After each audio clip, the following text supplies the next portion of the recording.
Bonjour frères et sœurs en Jésus-Christ, j'ai encore une très grande joie de vous retrouver, cette fois-ci pour la vidéo numéro 88.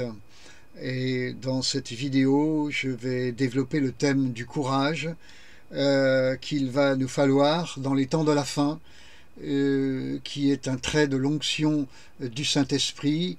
J'aime bien, comme vous le savez, embrayer, faire le lien entre la vidéo précédente et la vidéo présente. Dans la vidéo précédente, j'ai développé le caractère du vrai, le profil, le portrait du vrai prophète, celui du faux prophète. L'une des différences entre les deux, je l'avais mentionné, c'est le courage. J'aimerais revenir sur cet aspect du courage parce que dans les derniers jours, je crois, et c'est là le titre de ma vidéo, seuls les enfants de Dieu courageux vont faire et feront la différence. Alors, j'aimerais en descriptif mettre en évidence quelques éléments de la Bible qui sont autant d'exemples de courage, personnifiés avec l'Ancien et le Nouveau Testament. En introduction, comme j'aime à le rappeler souvent, dans mes vidéos précédentes, et depuis 3 ans notamment, j'ai insisté sur la lucidité spirituelle, l'éveil, le discernement, cette onction qui n'est pas forcément souvent au rendez-vous dans les milieux chrétiens. À ce titre-là, d'ailleurs, Jésus, dans l'évangile de Luc, au chapitre 16 et au verset 8, a cette réflexion qui me semble pertinente. Il dit « Les enfants de ce siècle sont plus prudents à l'égard de leurs semblables que ne le sont les enfants de lumière. » Alors c'est étonnant. Jésus semble dire que les enfants de lumière manquent d'éclairage, manquent de discernement, manquent de prudence. Ok. Mais je crois, et c'est là l'élément essentiel de ma vidéo, en plus, les enfants de Dieu, sans vouloir absolument noircir le tableau, manquent aussi de courage. Alors pourquoi est-ce que je dis cela? Parce que je l'ai souvent observé. Eh oui, hélas. J'ai en effet souvent observé, par exemple, que juger quelqu'un dans son dos est malheureusement un exercice assez favori dans l'Église du Seigneur. Et ensuite, ne jamais réparer ce genre de faute alors que le Saint-Esprit a parlé aux fautifs est une attitude très courante, malheureusement, dans le corps de Christ. Savoir donc que l'on a une démarche de réparation à faire envers quelqu'un et laisser passer du temps au motif, par exemple, que nous saisirons l'occasion donnée par Dieu pour le faire, n'est-ce pas, n'est pas faire preuve, en l'occurrence, de beaucoup de courage. Aller même jusqu'à laisser des dizaines d'années s'écouler avant de procéder à cette réparation est une attitude qui existe chez les chrétiens, malheureusement. Les mêmes qui n'hésiteront pas à défendre un concept de vie avec Dieu absolument basé sur un comportement de sainteté. Frères et sœurs, dans ma vie personnelle, dans mon parcours, il m'est arrivé un certain jour d'être en conflit sérieux avec mon épouse. Vous en conviendrez avec moi, ça peut arriver et ça arrive dans tous les couples. Devant cet état de choses, à l'époque, qui me semblait bien préoccupant, j'allais voir le Seigneur, lui demandant ce qui se passait plus exactement et ce que je devais réaliser. La réponse divine fut « Va voir telle personne que tu as jugée, demande-lui pardon. Va aussi voir tel autre, fais-en de même. Tu les as jugées toutes les deux, va les voir et fais réparation. » J'allais immédiatement, dans l'heure même, le faire. Je pense à l'évangile de Luc au chapitre 15, les versets 17 à 20, l'épisode du fils prodigue, qui, dès lors qu'il sut ce qu'il avait à faire, il agit tout de suite. Le verset 20 nous dit « Il se leva et alla vers son père ». Et à la lecture de ce récit, on voit qu'il réagit immédiatement dès lors que le Seigneur lui parla. Alors, pour ce qui me concerne, je reviens sur mon cas, en arrivant chez la première de ces deux personnes que le Saint-Esprit m'avait montrées, je fus reçu fraîchement dans le décor d'un repas de famille où une bonne dizaine de personnes me regardaient, toutes les yeux fixés sur moi. Vous pouvez imaginer le tableau? Alors, respirant profondément, je fis ce que j'avais à faire. Le pardon me fut accordé sans émoi, sans sourire, assez fraîchement. On me tendit tout de même une place à table, que j'honorais, même si j'avais plutôt envie de m'esquiver discrètement, ce que je fis au bout d'une demi-heure, à mon grand soulagement. Dans les larmes, j'avais demandé pardon. Je comprenais que le Seigneur me disait, peu importe comment tu as été reçu, tu as fait ce qu'il fallait faire et ce que je te demandais de faire. J'allais ensuite dans la foulée chez l'autre personne que le Saint-Esprit m'avait indiquée.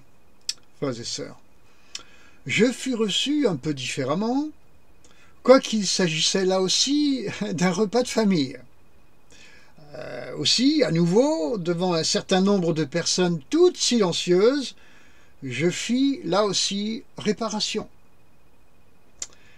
Le frère en question se leva, me prit dans ses bras ému, comme moi. Son épouse pleurait. Je restai une dizaine de minutes, puis revins chez moi, racontant tout à mon épouse, qui s'était apaisée entre-temps. Dans le domaine familial, aussi, j'ai connu de telles choses à plusieurs reprises. Frères et sœurs, je vous dis ces choses pour souligner non pas seulement le thème du pardon qui répare, mais surtout celui du courage qui doit nous habiter pour le faire. À ce stade, permettez-moi 2 conseils. Premièrement, n'attendez pas pour réparer une offense. Deuxièmement, si vous êtes l'offensé et qu'un tiers vient vers vous pour réparer, pardonnez, sinon par le cœur, parce que vous ne sentiriez pas éventuellement le pardon dans votre cœur, mais au moins par la foi, la Bible vous dit de pardonner. Donc pardonnez. Car autrement, vous laisseriez des portes ouvertes à l'ennemi et ainsi les épreuves peuvent pleuvoir. J'ai vu de nombreuses situations qu'il confirmait, frères et sœurs, jusqu'à la mort des intéressés. La question du courage, c'est ce qui caractérisa le comportement de cette femme atteinte d'une perte de sang depuis 12 ans. Comme on le voit dans Matthieu chapitre 9, versets 20 à 22. Même chose pour Daniel, le prophète, ses compagnons, pour Esther, la reine, Déborah, la juge, Marie, mère de Jésus, ainsi que Pierre et Jean, les apôtres, devant le Sanhédrin, et tant d'autres dans l'histoire de la Bible, Ancien et Nouveau Testament, et dans l'histoire de ces 2 derniers millénaires, tant d'autres exemples que je ne cite pas. Mais dans Marc 14, verset 50, nous voyons que sans l'onction du Saint-Esprit qui donne une grande sensibilité à l'obéissance courageuse, les mêmes disciples s'enfuirent piteusement et tous le firent. Et toujours dans Marc 14, versets 51 et 52, il est question également d'un jeune homme, vêtu seulement d'un drap, qui, semble-t-il, tenta de suivre Jésus dès lors qu'il était arrêté. Mais on le saisit et celui-ci, prenant peur, s'enfuit tout nu. Que vient faire l'exemple de ce jeune homme dont la mention paraît un peu anecdotique dans ce qui s'est passé là à Gethsémanée? Eh bien, je pense que sa mention n'est pas un hasard. J'avoue qu'il m'arrive de me demander si ce jeune homme n'est pas une représentation prophétique de beaucoup d'enfants de Dieu, voire de son Église en général. D'autant plus confirmé par la mention de Pierre dans Marc 14, 54, dont il est dit qu'il suivit, dès lors que Jésus était arrêté, il le suivit de loin, de loin. Suivre Jésus de loin, parce qu'on a peur. Et s'enfuir tout nu dès lors qu'on est découvert dans ce type de comportement. Frères et sœurs, je vous le dis, suivre Jésus à distance, de loin, quand le courage nous manque.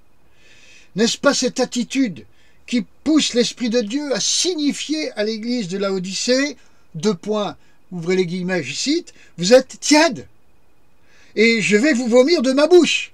On referme les guillemets. Apocalypse chapitre 3, verset 16. Frères et sœurs, ce manque de courage, typiquement laodicéen, je viens de vous citer Apocalypse 3, verset 16, ce manque de courage, typiquement d'esprit laodicéen, qui se signale souvent dans le cadre des offenses d'ailleurs, ne va-t-il pas se signaler encore plus par un dramatique manque de fermeté devant les exigences montantes de Babylone face à l'Église du Seigneur? Peu de courage dans les petites choses où il s'agit de réparer une offense peut-il nous annoncer un grand courage devant les autorités qui vont nous opprimer de plus en plus? Eh bien sûrement pas. Quand en 2018-2019, certains chrétiens et pasteurs, même le dimanche matin, firent demi-tour en voiture devant le premier rond-point bloqué par les gilets jaunes, que faut-il espérer d'eux pour la suite, beaucoup plus grave, quand on voit cela? Quand en 2020-2021, on se met à trembler devant le Covid, il est permis alors de se demander où est passée l'onction d'Étienne, qui lui fit faire face à la mort, faisant face à la mort debout sans fléchir. Et bien-aimé en Christ, Dieu veut parler en cet instant. 1 Samuel, chapitre 4, verset 9, et 1 Corinthiens, chapitre 16, verset 13. Ces deux versets disent la même chose. Il est dit, fortifiez-vous, soyez des hommes. Il ne dit pas soyez des larves. Cela s'adresse bien sûr aussi aux femmes, mais d'abord aux hommes, frères et sœurs. Avant que Jésus ne revienne, allons-nous nous comporter comme dans le jardin de Gethsémane? Enfants et serviteurs de Dieu, avez-vous l'onction? Mais quelle onction? Allez donc voir dans Ésaïe, chapitre 11, verset 2, par exemple. L'un des aspects du Saint-Esprit dans ce verset, c'est l'onction de vaillance. Shuraki, à la place du mot vaillance, traduit héroïsme, c'est-à-dire l'onction du courage. C'est l'un des aspects du Saint-Esprit. Vous la connaissez, cette onction? C'est l'une des onctions du Saint-Esprit. Paul l'avait, cette onction, comme nous pouvons le voir et le lire dans 2 Corinthiens, chapitre 11, versets 16 à 27. Vous lirez.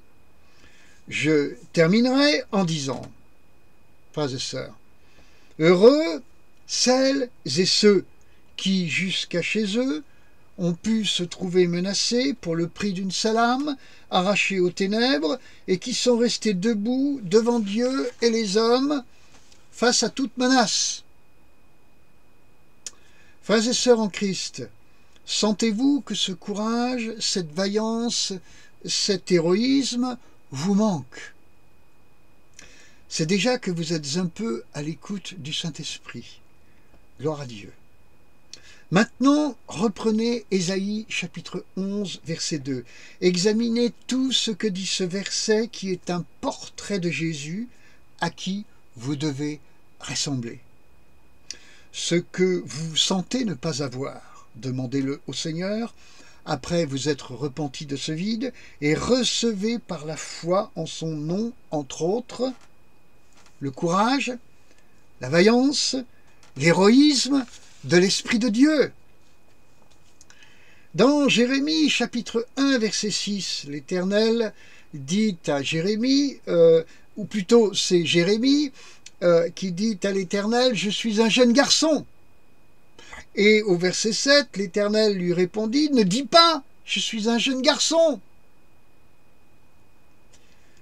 Songez au courage d'Abraham sur le mont Morija, et également, dans le même instant, à celui d'Isaac. Songez à leur courage, songez-y, et appelez sur vous l'onction de courage, de vaillance et d'héroïsme, frères et sœurs. Dans Juge, chapitre 6, verset 12, avec qui Dieu est, point d'interrogation. Eh bien, la réponse de ce verset nous dit qu'il est avec les vaillants héros, même quand ceux-ci n'ont, comme Gédéon, pas du tout l'impression d'en être. Eh bien, frères et sœurs, Gédéon s'est converti à la vaillance, au courage, à l'héroïsme, et nous connaissons la suite le concernant. Voulez-vous vous convertir au courage, à la vaillance et à l'héroïsme pour le plaisir de Dieu, pour qu'il puisse vous regarder et être admiratif de vous? C'est tout à fait possible. Eh bien, je vous souhaite cette onction qui n'est pas incompatible avec celle de la sagesse. Sagesse, oui, mais courage, vaillance, héroïsme également.